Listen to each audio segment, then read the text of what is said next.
போனாரு, அவர் கார் மாறி போனாரு, முகத்துல முக்காடு போட்டாரு. இது அரசியல். அவரோட நான் தான் டெல்லியில இருந்தேன், நாங்க தான் உள்துறை செயலாளரை சந்திக்க போக அவரோட போனேன். ஒரு விஷயம் தமிழகத்திற்கு சொல்கிறேன், எடப்பாடியார் மொழி டெல்லியில பறக்கும். எனவேதான் ஆட்சி வந்து நான் சொல்றேன், அவங்க சாதாரண ஒண்ணு அழைக்கல.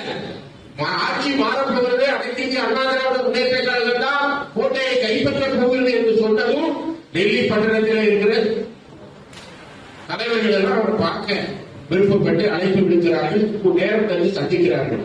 பீகார் தேர்தல், அங்க பாரதிய ஜனதா கட்சியை சேர்ந்த அத்தனை தலைவர்களும் பீகார் தேர்தலுக்கு சென்ற வகையிலே உள்துறை அமைச்சர் அவர்கள் நேரம் கொடுத்து சந்தித்தார். அவர் சந்தித்து விட்டு திரும்ப வரும்போது முகத்தை துடைக்கிற போது ஒரு 3 செகண்ட்ல அந்த இடத்தை கலக்குது.